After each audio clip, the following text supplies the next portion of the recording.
कि भाई पहले तो उन्होंने मान लिया कि पाकिस्तान के हालात बुरे हो गए हैं, पाकिस्तान की इकोनॉमी जो है वो बुरे हालात में चली गई है, तो हम मान लेते हैं और एक अपनी तरफ से न्यूज भी शाया कर देते हैं। तो उन्होंने पेट्रोल बम के बाद हुकूमत ने आवाम पर बिजली बम भी गिरा दिया।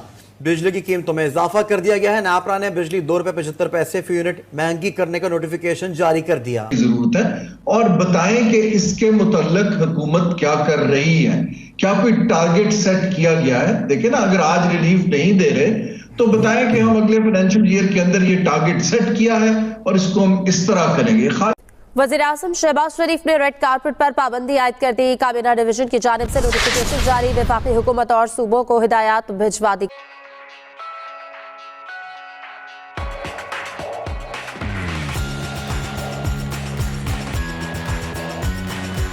कह दिया कि कारपेट जो है, रेड कारपेट, वो अब नहीं बिछाया जाएगा, चाहे मैं आऊं चाहे कोई और आए, कोई भी इवेंट हो, कुछ भी हो, तो रेड कारपेट नहीं बिछाया जाएगा क्योंकि बहुत खर्चा हो जाता है उस पे। तो वो एक उन्होंने बंद किया। लेकिन दूसरी तरफ उन्होंने फौरन से कह दिया कि भाई IMF आए, अमेरिका आए, चाइना आए, मतलब इस तरह के कंट्रीज आए तो रेड तो कारपेट फिर बिछा दिए रेड कारपेट बिछाया जाएगा। भाई रेड कारपेट उनके आगे नहीं बिछाया जाए तो कर्जा कहाँ से मिलेगा, पैसे कैसे आएंगे पाकिस्तान के अंदर। तो उन्होंने दोनों स्टेटमेंट दे दी। भाई का आप बताओ, बिंगा पाकिस्तानी, बिंगा sorry Indian Kashmiri, proud Pakistan Indian के हालात पाकिस्तान के हालात तो आपके सामने ही है। तो अब इस तरह की न्यूज और एक तरफ कारपेट नहीं बिछाना लेकिन दूसरी तरफ बिछाना है, तो ये क्या आपको लग रहा है और क्या हालात होने वाले हैं? मेरे ख्याल से इसका आंसर आप लोगों के पास सबसे ज्यादा होगा, लेकिन फिर भी as per my point of view, जिसने पहले ही से ही पाकिस्तान के लोगों को लूट के छोड़ा है, वो क्या आज बात करेगा कि पाकिस्तान की हालत खस्ता है। उन लोगों ने तो खुद यूके में बहुत सारी ऐसी जगहों में अपने बंगलोज बना के रखे हैं जहाँ पे वो मजे से रह रहे हैं, लोगों का पैसा हड़प करके जो है उन्होंने ये चीजें करी है। आपने यूजुअली एक खबर आई थी जिसमें मैंने देखा था आपके प्रेसिडेंट आसिफ जरदारी, उन्होंने भी उनके ये जो कहते हैं ना कि 2 स्टेटमेंट्स आए थे, एक तो रेड कारपेट का आया था, दूसरा आया था कैबिनेट का कि हमारा जो कैबिनेट है वो सैलरीज में से पर्क्स नहीं लेगा।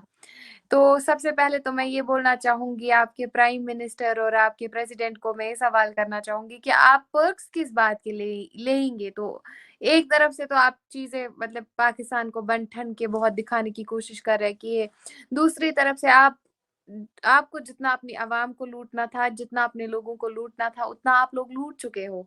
तो आई डोंट थिंक सो कि यहाँ पे कोई ऐसा स्टांस बनता है, ऐसा कोई पॉइंट बनता है कि अब पाकिस्तान के हालात बचाए, अब रेड कारपेट नहीं बिछाया जाए। ऑब्वियसली, और IMF की अगर हम बात करें तो IMF से लोन्स कौन लेगा? लोन्स के लिए ही आई थिंक यहाँ पे भी एक वो सामने आ जाती है, एक सेल्फिशनेस पाकिस्तान की, कि अभी उनके लिए तो बिछाना है बजाते कि वो ये चीजें ठीक है, उन्होंने ये चीजें कम की। I agree with his statement, but what about the loot जो उन्होंने मचाई थी पाकिस्तान में, जो उन्होंने पैसा लूटा है, क्या वो इस चीज को एग्री करने के लिए तैयार है कि वो वापस से पाकिस्तान के लोगों को पैसा वापस देंगे जो उन्होंने अब तक का लूटा है, जो उन्होंने बंगलोज बनाए हैं अपने यूके में, जो उन्हें मुख्तलिफ तो पता फॉरेन भी नहीं स्टेट होता में कितना पैसा खा लिया हमने। एग्जैक्टली उनको तो ये भी पता नहीं होगा। और बाकी आई थिंक ये इलेक्शन जो थोड़ा नाम वाम कमाने के लिए वो कर रहे होंगे कि अभी देखिए मेरा थोड़ा वो बन जाए कि मतलब लोग भरोसा करने लग गए फिर से। बाकी आई डोंट थिंक सो कि अगर उनको शायद अपनी कंट्री का हालिया देखना होगा ना, अगर उनको अपनी कंट्री वाकई सुधारनी होती ना, तो शायद वो अपने युवा को एक प्रॉपर एजुकेशन से नवाजते, एक प्रॉपर नॉलेज से नवाजते, बस बतौर के चलो सही है। एक बात तो उन्होंने इस बात से अग्री कर लिया कि पाकिस्तान जो है वो इकोनॉमिकली वीक है, वरना जितने भी पाकिस्तानी थे, हम खुददार हैं, हम में ईमान का जज्बा है, हम में वो है, हम में ये है, यूजुअली हमें यही सुनाई देखने को मिलता था। तो चलो आज आई होप सो कि उन्होंने ये चीज जो है एक्सेप्ट कर ली है। बाकी जो ये ढोंग कर रहे हैं, I think better is to provide your youth a valuable information, a valuable knowledge, a proper education system so that they can compare between right and wrong. This is the major thing they can do. This is the main thing they can do right now with Pakistani awam. So बाकी ये चीजें बोलना, red carpet, ब्ला ब्ला ब्ला बकवास, पहले वो चीजें तो आप पहले जितना आप लोगों ने हड़पा है, पहले आप वो चीजें तो वापस दो। आप कुछ नए लॉज बना रहे हो, आप पर्क्स नहीं लेंगे। पर्क्स किस बात के लेंगे? आपने तो पहले ही लूट के छोड़ा है पाकिस्तान को। हुकूमत भी आपके हाथ में, सरकार भी आपके हाथ में, सब कुछ आपके हाथ में। दूसरी चीज ये है कि जो इन्फ्लेशन का नंबर आया है, ये खुशाइन बात है कि 2 साल में ये जो इन्फ्लेशन की शरह है, ये समझने की जरूरत है कि महंगाई हो रही है, लेकिन उसकी रफ्तार में कंपैरेटिवली थोड़ी सी कमी आई है। लेकिन अभी रमजान और ईद के फैक्टर को हमें फैक्टर इन करना है, और कुछ टेक्निकल मामलात हैं कि बेस इफेक्ट क्या है, कैसे कैलकुलेट की जाती है। इस पे ये अच्छी बात है, लेकिन इसके ऊपर एक्साइटमेंट के अंदर कोई मॉनेटरी पॉलिसी डिसीजन या कोई रिलीफ का डिसीजन अभी नहीं लेना चाहिए मेरे ख्याल से। सही है, बिल्कुल नहीं देना चाहिए। लेकिन अब बात तो यही है कि अब पेट्रोल की अगर कीमतें बढ़ रही हैं तो वो आपके बस में तो है नहीं। इंटरनेशनल मार्केट में अगर प्राइसेस बढ़ेंगी तो उसका इम्पैक्ट आएगा, इसलिए हर 15 दिन बाद रिव्यू किया जाता है। अब मसला ये है कि जहां पे आप पीडीएल जो है उसको आप कम नहीं कर सकते इन हालात में। आपको नहीं लगता कि कहीं से किसी तरह कोई चलो 4 आने वहां से निकाल लो और फिर 4 आने इधर से बढ़ा दो? कि हुकूमत को अपने अखराजात अभी कोई मुझे सब्सटेंशियल वहां इंडिकेशन नहीं दिखाई दी। देखिए ना, अगर वो अपने अखराजात कम करके पास ऑन करेंगे तो लोगों का एतमाद बढ़ेगा। जो लोग 100 मिलियन लोग गुर्बत की सतह पे हैं या नीचे रह रहे हैं, उनको आपने सपोर्ट करना है। लेकिन अब आपको बड़ा इसके अंदर कुछ ट्रांसफॉर्मेशनल देखना पड़ेगा। आबादी बढ़ रही है, आप उसको कंटिन्यूअसली इस फिस्कल हालात में बिस्प को बढ़ा नहीं सकते अनलेस कि आप ड्रास्टिकली हुकूमत का साइज कम कर दें।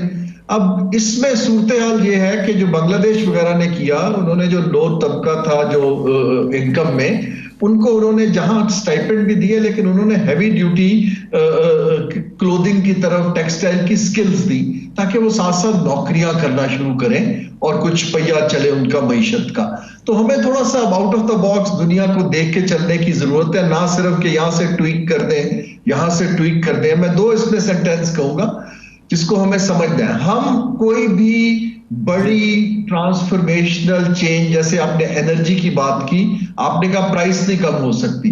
मैं ये कहता हूं कि एनर्जी ट्रांजिशन की तरफ प्लान तो चल सकता है। आप कारपूलिंग कर सकते हैं, आप फ्यूल मिक्स चेंज करने के लिए ड्राफ्टिंग इंसेंटिव्स दे सकते हैं। वो मुझे लीडरशिप अभी नहीं दिख रही। ज्यादा फोकस जो है गवर्नमेंट का, राइटली सो अपने हिसाब से, वो थोड़ी मैक्रो स्टेबलाइजेशन, IMF के ऊपर, एक आध प्राइवेटाइजेशन के ऊपर दिखाई देता है। हारून भाई, एक चीज और आप लोग से जब भी बात होती है वैसे भी, कि एक किसी ना किसी तरह मईशत का पहिया चलना चाहिए, और इसमें कहा जाता है कि कंस्ट्रक्शन या इंफ्रास्ट्रक्चर बिल्डिंग जो है वो that is the largest employ of human, not only human resource but it also employs various other 52 industries, so which can give an impetus to economy। आपका क्या ख्याल है कि इस वक्त एक तो अभी ट्रेड की फिगर्स भी हमारे सामने आई हैं, और फिर बरामदात में 1.08% जो है वो कमी रिकॉर्ड की गई है, लेकिन द पॉइंट इज कि अब हमें किसी ना कहीं तरह कोई, मतलब अगर पहिया चलेगा, कहीं पे कोई पैसा सर्कुलेशन में आएगा तो शायद गरीब की जेब में भी कुछ पैसा जाएगा। तो आपका नहीं ख्याल कि ठीक है अपने अखराजात उनको कम करने चाहिए और वो सबसे ज्यादा जरूरी है, लेकिन इस तरफ क्या आप मशवरा देते हैं, किस तरह तवज्जो दी जाए? देखिए, मईशत का पहिया इन 3 चीजों से चलता है। इन्वेस्टमेंट, लेकिन ऐसी जगह पे जो हमारे मईशत की फॉल्ट लाइंस को एड्रेस करे, नौकरियां क्रिएट करे सस्टेनेबल बेस पे। कंस्ट्रक्शन जो है वो एक पीरियड के लिए करती है, इसके बाद वो नौकरी खत्म हो जाती है। आप थोड़ी प्रोडक्टिविटी और प्रोडक्शन बढ़ाएं, टेक्नोलॉजी लाएं, मशीनरी लाएं, एक्सपेंशन करें, तो ये मईशत का पहिया चलना शुरू होगा।